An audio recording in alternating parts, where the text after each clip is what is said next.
Now the scripture speaking to us in the book of 1 Corinthians chapter 16 verse 9, it said, for a great door and effectual is open unto me. And what happens afterwards? There are many adversaries. So this place has made us to understand that it's not just a great door that is open.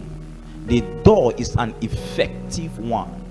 It means that the door is specific to its opening. But the problem to this door is that it's not just that the door is great, but there are people standing that are defending the cause to why this door is opened unto me. So scriptures making us understand here that good things happen, but they don't just happen except they are conquered through warfares. Aye. Please pay attention to me tonight, because tonight to someone is great deliverance.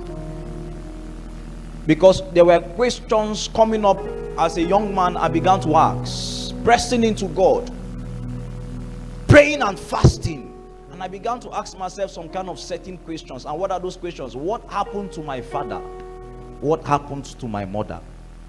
Have you realized that there were days in your life when you grew up, you realized that your parents were the talk of the town? Have you realized that there were days like Job will say, when I begin to stand and speak, even the age listening to me, he said there were days even my feet was washed in butter. Then you began to ask yourself question, what is it that your parents did wrong that warrant for them to have lost their glory to this degree? What happened? Hey, you know, I listened to one of a friend, a preacher. He was saying that those days his father worked with Reverend Umopa. He said it was Reverend Umopa that anointed the father and worked in a dangerous aspect of the prophetic. But what happened? He said that his father reached nowhere in ministry. And then I began to ask myself, why is it that there were times in the village growing up as a child, your father was the greatest of all farmers, but now when they look at his children, there is even nothing to write home about? What is happening? And when you check through their life, if you are diligent here, you will realize that after checking through their life, you still did not find any fault. Listen to me tonight. I don't know whether I'm answering somebody's question, but I will try and attempt to answer somebody's question tonight. Because there were days I fasted. There were days because I grew up, I grew up in a house where I met my parents fasting. I met my parents praying. But I asked myself question, what was wrong with them that led to this certain series of events that took place in their life? What happened? Do you realize that some of you, your parents even prayed more than you? Eh? You have not realized? Hey, I was together with one of my friends. You know, when we used to go to pray, we used to pray and bend like Joseph. And then the father was passing. The father. And when the father passed, he said, go and buy one bag of water for them. Huh? So, you know those kind of prayers we used to pray in Lafia? Like, we used to pray. I know I'm live, but I can tell you that thing you used to see Edu doing, we do more than that. When we finish, the man said that they should buy us a bag of pure water. And when we finished, he sat us down. He now started giving us story. He said they were the ones that first started Peace House with Brother Billy Akan. He said they were the ones in charge of prayer unit. I said, And lo and behold, and I went to ask my dad, because my dad was part of the team too that started. He said it's true. He said that man can pray very well. And then I looked at his life. I said, what is wrong with a man that can pray like this?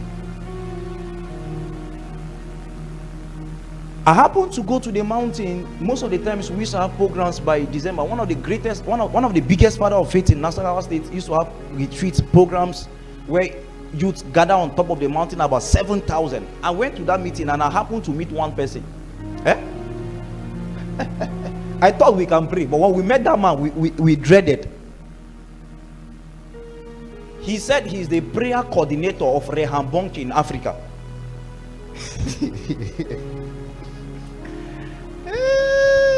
Did you hear what I say? Not in Nigeria. In where? Africa. Rehoboth. Leave Rehoboth.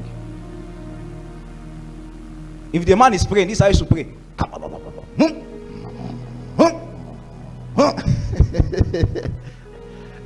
After program, we were tired. You know, strength has left us. Since morning, we were in the field. We'll start prayer. We'll start program from 5 a.m. We'll reach 9 p.m. After that 9 p.m., the man will jack us in our trousers and we'll climb the mountain again and go and continue praying. When we finish praying, we'll come back again for another 5 a.m. prayer. And the only time you have to sleep is when the prayer is going on the chair, so that you can sleep small. If not, after that 5 a.m. again, 9 p.m., we are climbing up the mountain again. By the time the man is done with us after 3 days, even us confessed. Have you ever prayed without having rest? But when we looked at the life of the man, and I said, what is wrong? The man sat us down. A great door was opened to him. And I realized that one of the biggest issues with our parents is that they had open doors, but they never dealt with the adversities that stood before those doors. Pay attention to me, because whatever enemy you did not deal with will still come back for you. And let me let you understand this. Any battle you are running away from is a battle that your children will inherit. Yes, it's a law. It doesn't change. I know you are a fine girl in campus. When you walk, all the guys want to look at you. I know you are a handsome man. You are an apostle. You know there is no way out except through prayer, but yet you will not want to pray. My friend, that battle you are running away from, somebody will inherit it.